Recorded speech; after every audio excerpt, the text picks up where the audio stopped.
Welcome to Property Leaders, the podcast that speaks to leaders of the Irish property industry across estate agency, technology, surveyors, development and finance. We will delve into their careers and experience as to where we stand now, the impact COVID-19 will have on the market, what insights they might have as we once again start the process of reopening, and what for the commercial market as working from home becomes the new going to work. Hello and welcome to another vodcast in our Property Leader series. I'm Michael Byers. With us today is Richard Ball, partner responsible for investments and finance at Urbeo, a recent and now significant property investor and professional landlord in the PRS sector. Good morning, Richard. Thank you, Michael. Thank you for joining us. Let's get the C word out of the way firstly. How are COVID lockdowns for you and your family? It's kind of amazing. We're kind of nine months into COVID.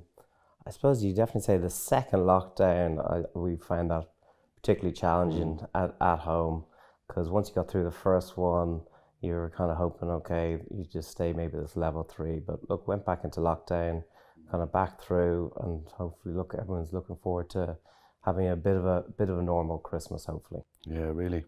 Yeah, fingers crossed for that. Tell me a little bit about the background to the company. Who else is behind it? When did you launch, and what's the company's vision for the PRS market here in Ireland? Yeah, well, we actually launched the company in December 2018. We actually raised about 350 million of equity from some of our shareholders, principal shareholder being Starwood Capital Group, and also we have ISOV as an investor as well, and some other private individuals. So the kind of general thesis of the business originally was to invest in the PRS sector in the Dublin market, but go after more the mid-market area. You'd notice from our website and from some of the developments we've done that we're in the areas of, we're in Tallaght, we're here obviously in City West here today, we're in Rathbourne. So we were concentrated in that market where we feel that there's more depth for the renters. It's just a bigger market. So that was the focus from a kind of a geographical location, and then we want to be able to bring that affordable quality homes to that market, and that's where we've kind of focused our interest in the last 24 months, and we're up now to kind of we have 1,600 units under contract, of which kind of 450 units are income producing today. So let's talk a little bit about you're heading up the investment and finance function. Yeah. So what does your role encompass outside of, I suppose, finding and securing? So principally, I'm the kind of market interaction from the investment side. So trying to source transactions. Mm. So we've actually in the last 2 years, we've probably done, of our 11 deals we've done, 9 of those have been off market. So we have a pretty good relationship with the development community in the greater Dublin area. So that's allowed us to be able to secure most of those transactions. So I was going to ask you about the challenge of acquiring stock.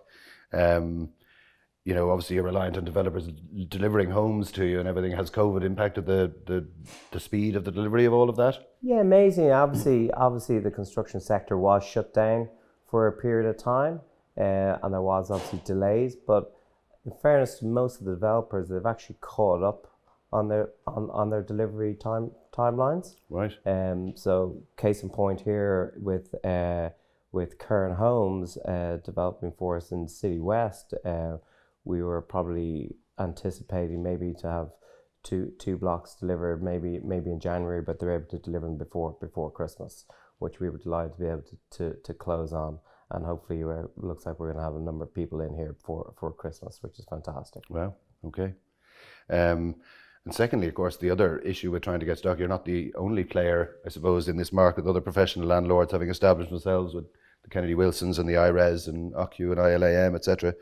How difficult is it to secure homes then, given the competition for trying to get their hands on new stock? Yeah, it's interesting. The market, obviously, it's got a lot more competitive in the last 2 to 3 years, without a shadow of a doubt, because the arrival of various other players come into the market space.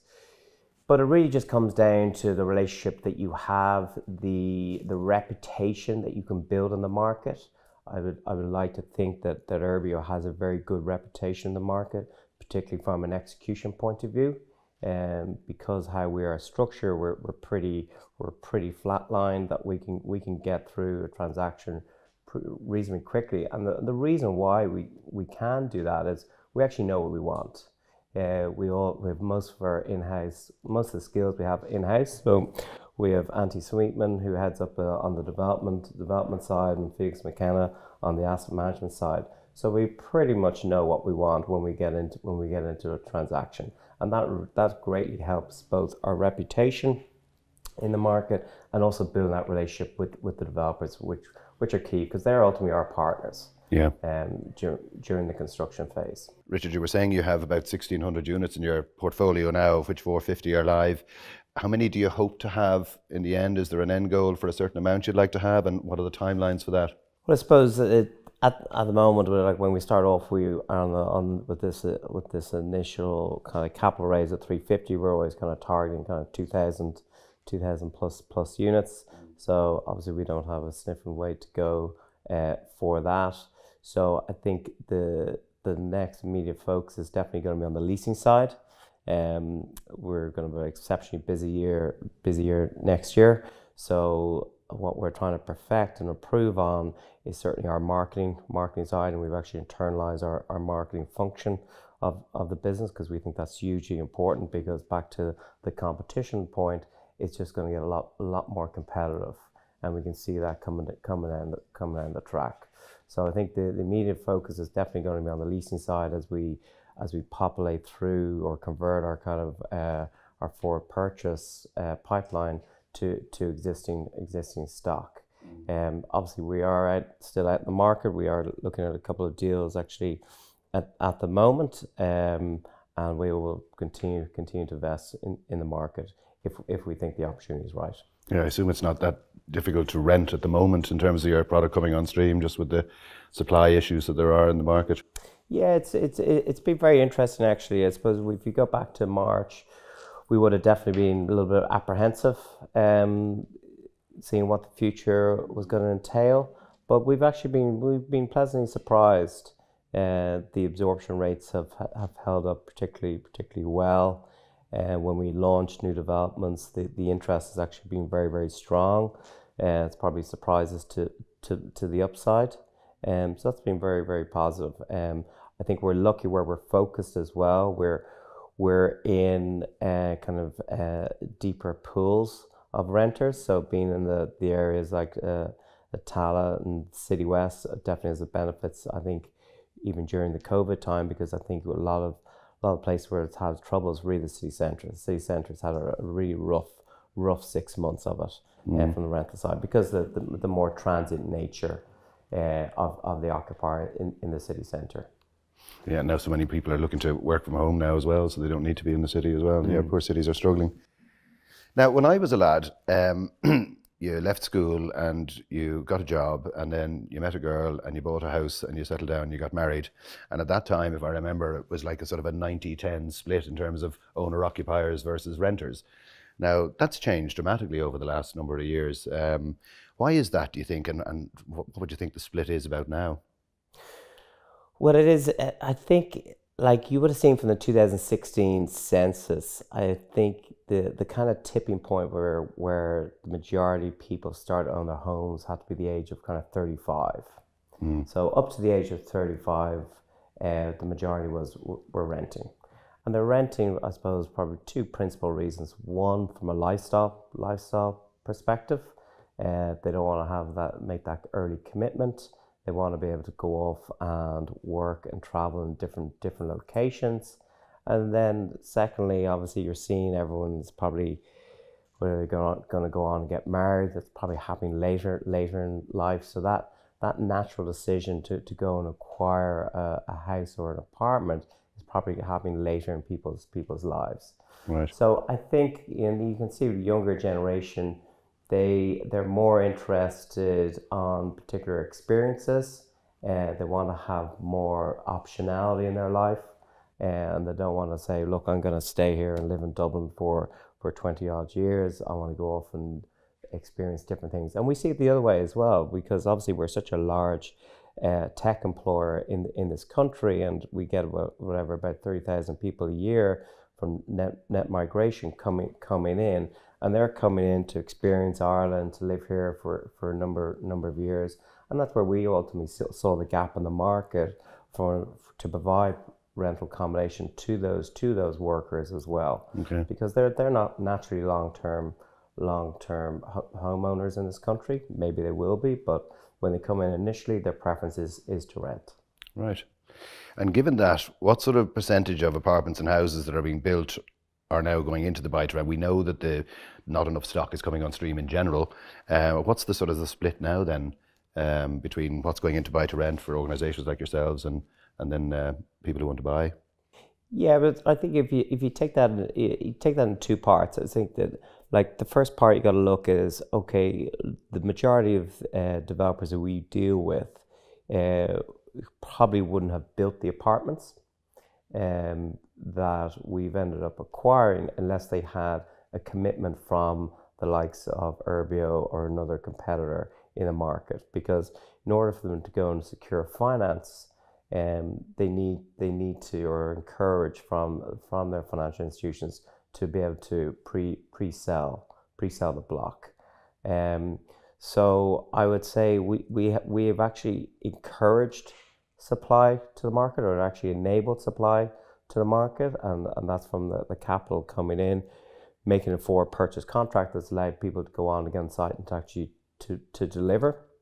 So I know people obviously have focused on, okay, that the PRS investment is taking out units out of the sector, but I suppose the question you got to ask, how many of those units would have been developed if there wasn't a pre-contract in place prior to construction? It's definitely bringing them on faster, for sure.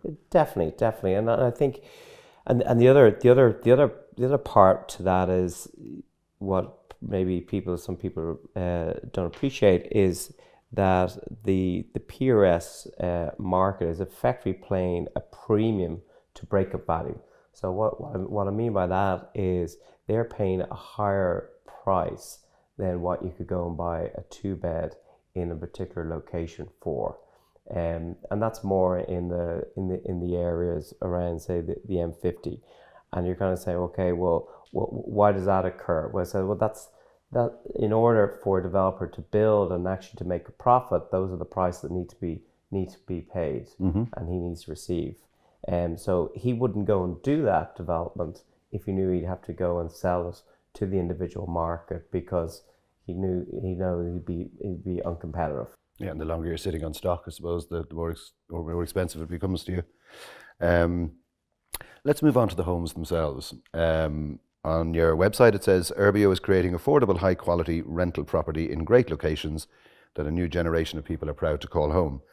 So share with us a little about what Urbeo are doing in the communities they're creating for this new generation of renters.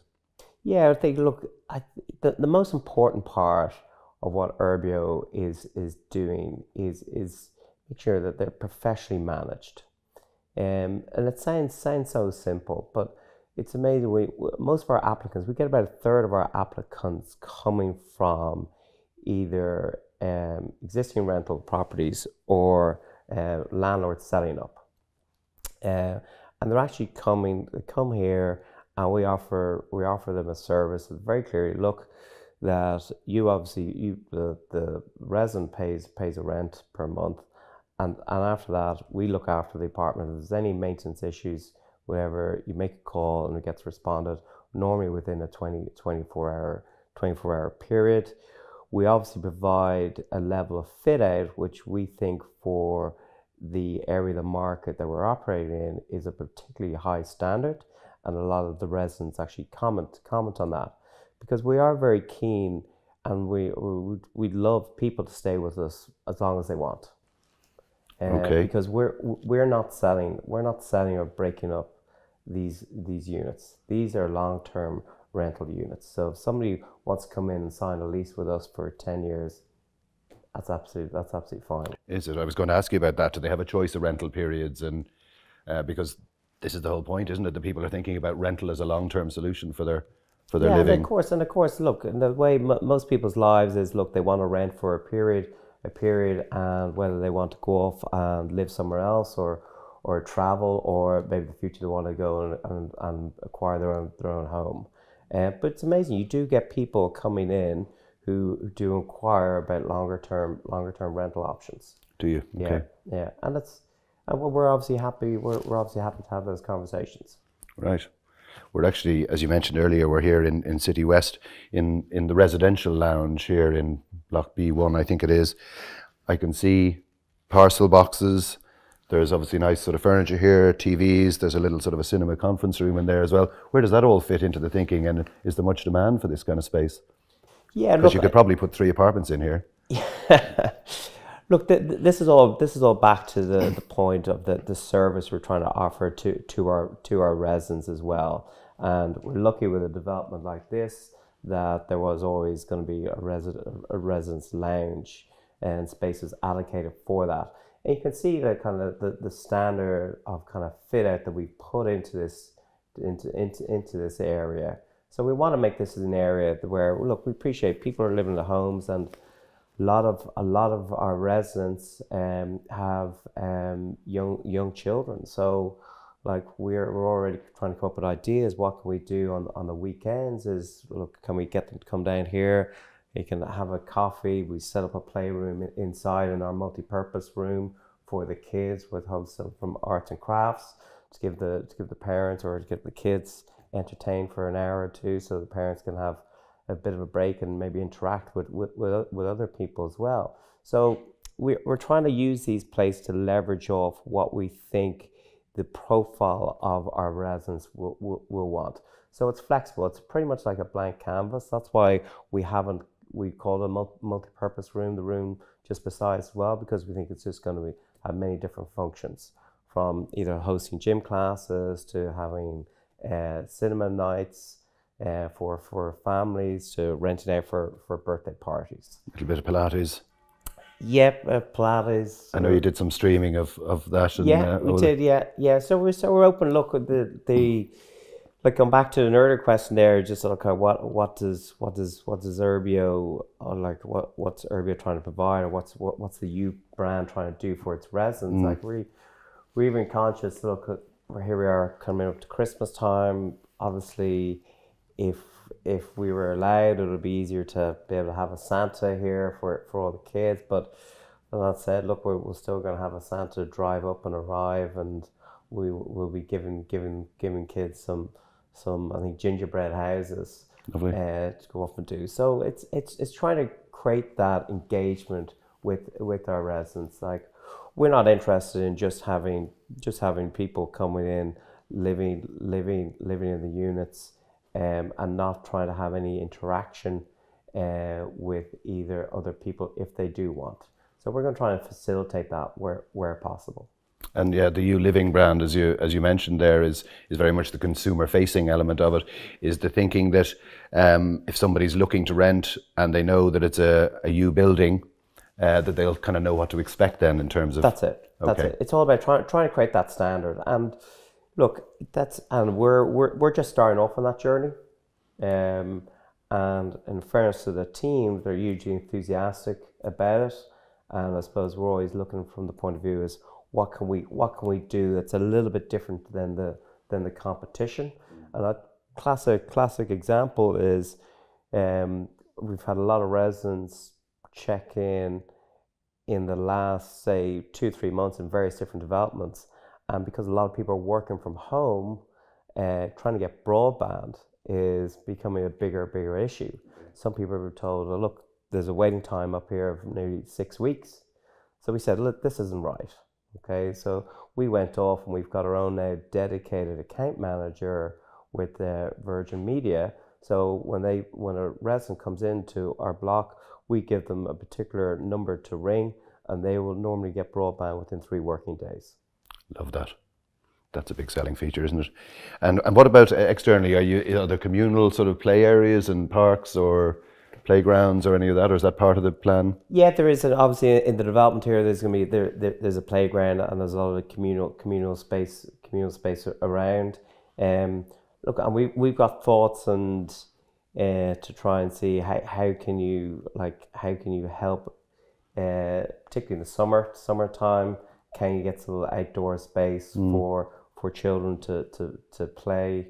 Or we're certainly going to explore these areas, because we recognize that if people are going to use these apartments as their homes, well, there's an obligation on us to try and facilitate as much facilities or as much amenities as we can where possible, to make their lives easier. Yeah, it's much more renter focused than back in the day when we were renting.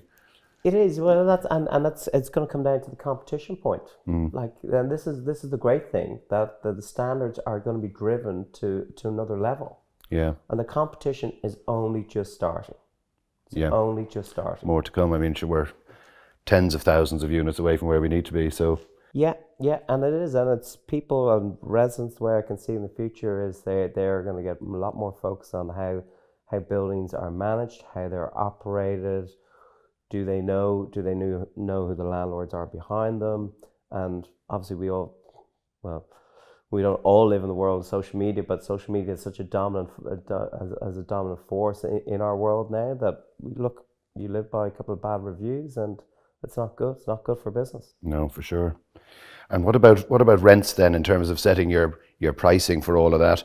What sort of rents are you asking for now, and how do you see those prices moving up or moving down over the years ahead? Yeah, we try and stay below the kind of on average 2-bed below 2,000 euros per month, and that's because the locations we're in. So we're not down in the city centre where kind of 2 beds, probably 2.3, 2.4 plus. We try and stay in that market below kind of 2,000. Because back to that earlier point, it's just that's where the belly of the market is. That's where the average renters are. Yeah. So regarding prices going forward, very difficult to call. I would say the next 12 months, pretty much, look, prices are just gonna stay where they are, and then you're more into the impact. Okay, how's the economy going to perform after that 12-month period? Can we keep bringing 30,000 people into this country a year in order to obviously grow our workforce? Can those jobs be constantly created? And Ireland's in quite a unique situation in terms of Europe. It's got the fastest growing population at the moment. The rest of Europe has kind of got an aging population. We're seen as this kind of small high value economy. English speaking, and it is very interesting to see all these. And in fairness to the government, what they've been able to achieve over the last 10 to 15 years with regard to being able to attract some of these marquee names as employers in this country, it has had a massive impact, because you see a lot of these European people trying to get experience with some of these very large US multinational companies, because it's a big tick on their CV. So they will travel to come to Ireland, live here for a couple of years, trying to get that experience. So I think Ireland actually it does have a really bright future. Obviously, one of the biggest issues around that is the whole housing supply. And I suppose the hardest thing, look, like the simplest way, look, we just need more supply. Yeah. Like it sounds so simple. We need the more supply in the right areas. And what's holding that up, do you think, in your opinion? Well, we could be here for a while, but look, I think there just needs to be a little bit more joined up thinking. Like, we've got to make a decision: is who's going to supply the homes? Is it going to be the private sector? Is it going to be the public sector? And if it's going to be, like, okay, it can be both, but I think the government have got to make a clear policy decision, and decide. And then, like, there's no reason why, like, if they want to increase home ownership rates, well, they have the tools to do it. They can give further tax tax breaks to those people, first-time buyers trying to get on the property ladder. If that's what they want to do. If that's what they want to do, like but they've got to just crack on and just get supply. Like it is that simple. Supply is the only thing that's going to fix this. And is the fast tracking, the SHDs, are they helping to move the thing on a little? I think they were helping. A lot of the planning's one crucial piece to it, but implementing that planning is the other side of it, and that's where obviously the percentage of plannings that have been implemented probably has not been what probably the government departments had expected. So in order to be able to really drive that, like they have to do the use it or lose it. Yeah. The way to encourage it, but I think the government has to decide that, like, if it wants to, like, it has tools to be able to improve supply, and they're mainly financial tools. So, like, why don't they give tax breaks to further tax breaks to first-time buyers, further tax breaks to renters? That will encourage supply. Once supply catches up with demand, well, then obviously prices could come down in the future. And the whole thing settles. Yeah, isn't that interesting? Just back to your renters here as well. You were just quoting some rates there. Does that include sort of management charges for landscaping, cleaning, janitorial, utilities? I know you talked about your arrangement with Virgin there. Have you other arrangements in terms of utilities? Yeah, no, we don't do an all inclusive of, say, your utilities as well. What that includes all your, like, waste disposal, any maintenance issues, replacement of furniture, etc. We haven't gone down the line of doing including utilities into it. Something we've thought about, and we will consider whether it is of benefit to the resident, because I think maybe the primary benefit is, look, they just know that if they can come in, they know there's one price, and that includes everything. Some people will like that, some people may not. So we certainly need to explore that further, I think. And in terms of the electricity and stuff like that, then do you have a sort of a prepaid arrangement there with Pinergy or something? Well, there's an option to use option to use Pinergy. Most people do that. They like the Pinergy system. It's very user friendly. In fairness to the guys, they built up a very strong app as well. So it is super easy, and people just like that. They know that they like to know, okay, if I put 20 or 30 euros in, they know, okay, that's what I have, and look, and they're able to allocate their electricity requirements to suit that. You've thought of most things, and I love the look and feel of the branding and everything you've done. You worked with Ventura, I think, and so the Ventura relationship was interesting. We kind of went out, and this is kind of going back to, like, how we want to be a little bit different to the market. That we said we didn't want to go out and just do individual fit outs per development. So we went out. We went for a selection process to go out for a fit out contractor designer for us, who would do 1,000 units plus, because we thought if we worked with somebody, you will get better quality, which we definitely have.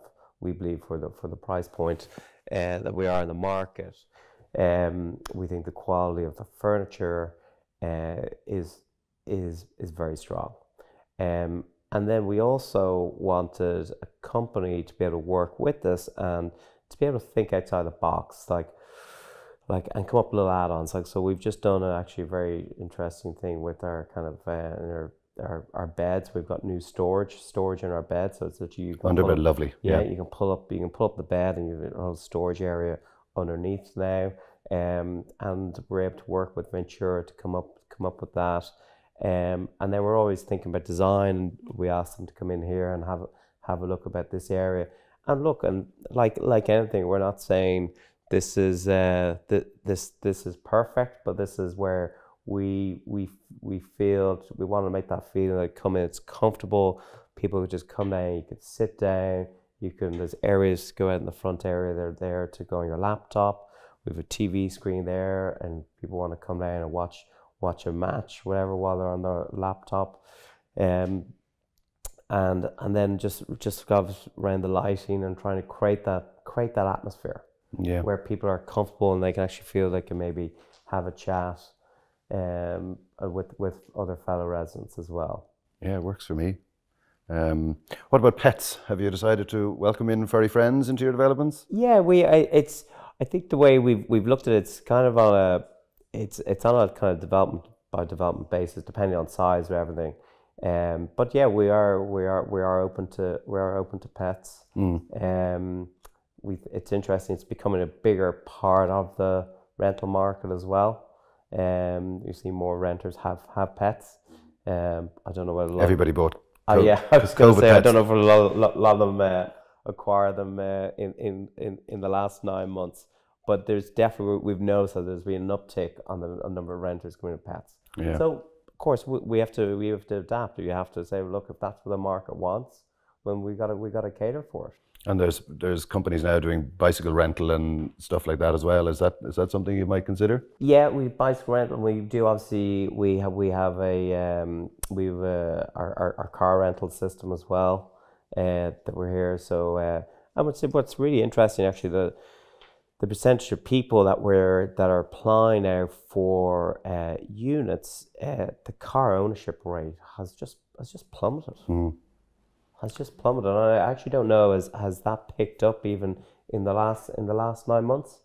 We've been quite surprised, and that's why being located beside good transportation locations is becoming hugely important. Is that a huge part of your thinking then as well? It is. Yeah. Well, thankfully here we're right on the Lewis line here. Mariavilla, you're on the train. We're on the train. Yeah. Then Rathbourne, we're also on the train, and then Tala, we're 5 minutes away from Lewis as well. We've talked about City West here where we are, and we just mentioned Mariavilla there out as well. Where else are you around the city? Are you just in Dublin, or are you? Well, obviously Mariavilla's in Maynooth, so you're moving a little bit outside. Yeah, no, we're mainly in Dublin. I suppose. Look, if you're to draw a line, we're roughly either just on the M50 or just inside the M50. So other developments coming in the track at us. We've got Charlestown apartments there, over 200 units there coming actually in the next within the next 12 months. Then we're also out in Hansfield. We've actually got 2 blocks there, about 65 units coming actually in Q1 next year. So we're very excited about that.